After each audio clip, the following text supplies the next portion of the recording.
Hello friends, कैसे हैं आप लोग। आज हम डिस्कस करेंगे class 12 chapter halo alkane and hello arenes के इन टेक्स्ट क्वेश्चंस। हम पहली वाली वीडियो में ऑलरेडी क्वेश्चन नंबर 6.1, ठीक है, जो कि हमारा इन टेक्स्ट क्वेश्चन 1 है, उसको हम ऑलरेडी डिस्कस कर चुके हैं। आज क्वेश्चन नंबर सेकंड को डिस्कस करेंगे। देखते हैं क्वेश्चन नंबर सेकंड क्या है। क्वेश्चन नंबर सेकंड है, why is sulphuric acid not used during the reaction of alcohols with KI। यहाँ पे ये बोला गया है कि जब हम एल्कोहल की रिएक्शन KI के साथ में, KI मतलब पोटेशियम आयोडाइड के साथ में कराते हैं, तो हम उस टाइम पे सल्फ्रिक एसिड का यूज, सल्फ्रिक एसिड मतलब H2SO4, सल्फ्रिक एसिड का यूज क्यों नहीं करते हैं। रीजन देखते हैं क्यों नहीं करते हैं। H2SO4 cannot be used along with KI in the conversion of an alcohol to an alkyl iodide, as it converts KI to corresponding HI and oxidize it to iodine। अब होता क्या है कि जब हम एल्कोहल की KI के साथ में रिएक्शन कराते हैं, तो और अगर हम उसकी रिएक्शंस H2SO4, ठीक है, सल्फ्रिक एसिड की प्रेजेंस में कराएंगे, तो क्या होता है कि वहां पे हमको HI मिलता है। अब HI क्यों मिलता है। अच्छा, मैं आपको एक रिएक्शन की मदद से समझाना चाहूंगा। मानते हैं कि हमारे पास में एक एल्कोहल है जिसकी रिएक्शन हमने KI के साथ कराई है, और किसकी प्रेजेंस में, H2SO4, जो कि हमारा क्या है, सल्फ्रिक एसिड है। होगा क्या, हमको इधर से मिलेगा क्या, HI। क्या मिलेगा, HI। क्यों, क्योंकि ये जो H2SO4 है ये हमको क्या देता है, H प्लस आयंस देता है। H प्लस आयंस देगा, HI मिलेगा। अब ये जो HI होगा ना हमारा, ये I2 में ऑक्सीडाइज हो जाएगा। किसमें, I2 में ऑक्सीडाइज हो जाएगा। अब यहाँ पे क्या बन गया, ये I2 बन गया। अब हम इस I2 से कभी भी हेलो एल्केन नहीं बना सकते हैं, ठीक है, कभी भी हेलो एल्केन नहीं बना सकते। इसी वजह से हम सल्फ्रिक एसिड का, ठीक है, सल्फ्रिक एसिड का यूज नहीं करते हैं कभी भी एल्कोहल और KI की रिएक्शन में। ये रिएक्शन, ठीक है, अगर हम ऐसा होता कि एल्कोहल की रिएक्शन कराते हैं KI, एल्कोहल की रिएक्शन कराते हैं KI के साथ में, यहाँ पे हमने कुछ भी सल्फ्रिक एसिड नहीं लिया है, क्या होगा, RI और साथ में KOH। यहाँ पे क्या बना, आयोडो एल्केन बना ना, यहाँ पे तो आयोडो एल्केन बना है, लेकिन अगर हम सल्फ्रिक एसिड लेते तो हमारा कभी भी आयोडो एल्केन नहीं बनता, ठीक है। वजह यही थी कि क्यों नहीं बनेगा, क्योंकि जो HI है वो किसमें जाके ऑक्सीडाइज हो जाता है, I2 में उसको ऑक्सीडाइज कर देता है, ठीक है। मैंने यूपी बोर्ड वाले बच्चों के लिए भी इसका जो आंसर है वो हिंदी में लिख दिया है कि सल्फ्यूरिक अम्ल पहले KI से HI बनाता है तथा बाद में उस HI को ऑक्सीकृत करके आयोडीन में बदल देता है, जैसे कि मैंने बताया था, आयोडीन में बदल देता है।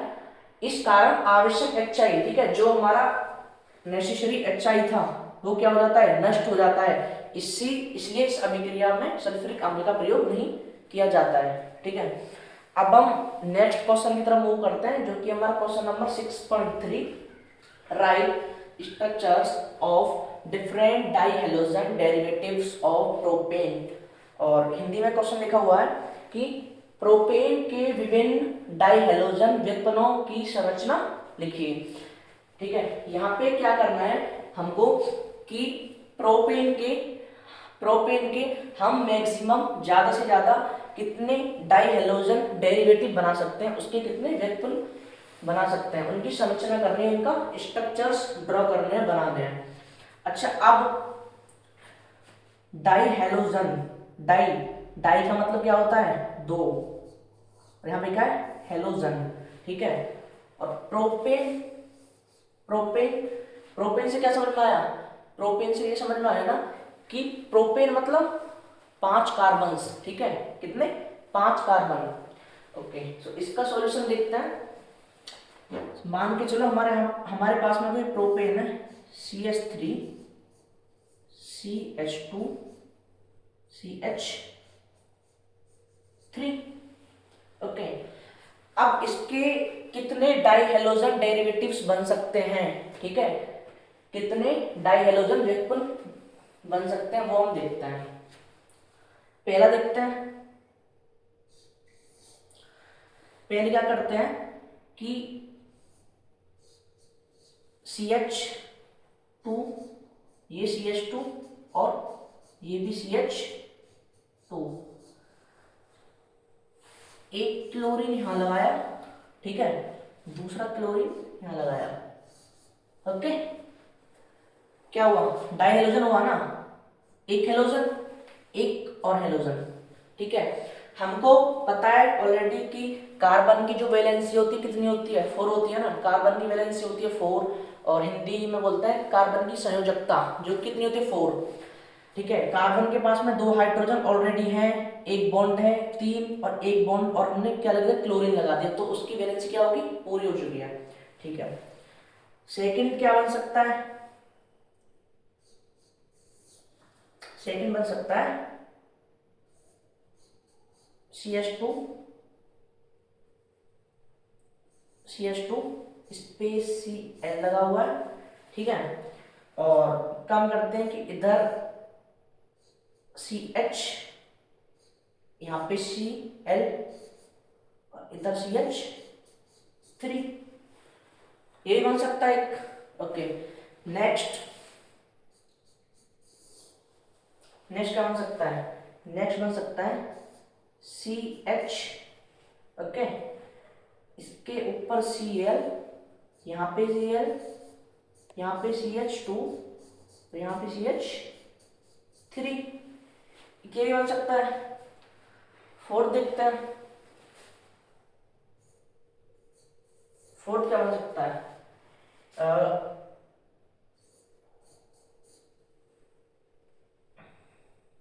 CH3 C, और इसके ऊपर Cl, एक यहाँ पे Cl और यहाँ पे CH3, ये भी बन सकता है ना। ओके, अच्छा ये तो हमने इनके स्ट्रक्चर, अच्छा इसके अलावा और कोई स्ट्रक्चर बन सकता है क्या, इसके अलावा कोई और स्ट्रक्चर बन सकता है। यहाँ पे हमने फर्स्ट वाली पोजीशन और थर्ड वाली पोजीशन पर क्लोरीन लगाया, यहाँ पे फर्स्ट और सेकंड पोजीशन पर क्लोरीन लगाया, यहाँ पे फर्स्ट पोजीशन पर ही 2 बार क्लोरीन लगाया, और यहाँ पे सेकंड वाली पोजीशन पर 2 बार क्लोरीन लगाया। अब आपके माइंड में एक चीज आनी चाहिए कि हाँ, एक और स्ट्रक्चर तो एक और बन सकता है क्या, क्या एक ये स्ट्रक्चर नहीं बन सकता क्या, कि आपके बाद क्या करते हैं कि जो हमारा ये लास्ट वाला है इस पे ही, जैसे हमने यहाँ पे फर्स्ट वाले पे 2 क्लोरीन लगाई है, ऐसे हम लास्ट वाले पे 2 क्लोरीन लगा सकते हैं। कैसे, ऐसे CH3 CH2, इधर C, इधर Cl, इधर आपका Cl, और ये क्या हो जाएगा यहाँ पे CH, ठीक है, ऐसा भी तो बन सकता है।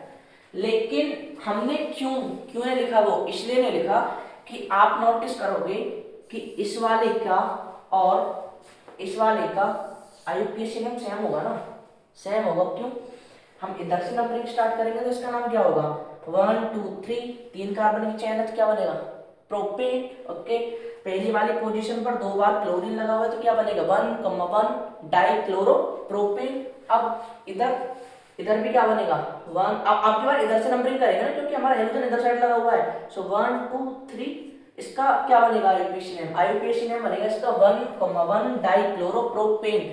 इसका भी IUPAC नेम सेम है और इसका भी IUPAC नेम है सेम है, इस वजह से मैंने उसको रिपीट नहीं किया। बस हमारे कितने डेरिवेटिव्स बन सकते हैं, प्रोपेन के, डाई हेलोजन के 4 डेरिवेटिव बन सकते हैं। अब इनकी हम नेमिंग कर लेते हैं। इनकी नेमिंग क्या होगी, इधर साइड से हम क्या करते हैं, नंबरिंग करते हैं, सो 1 2 and 3, 1 2 and 3।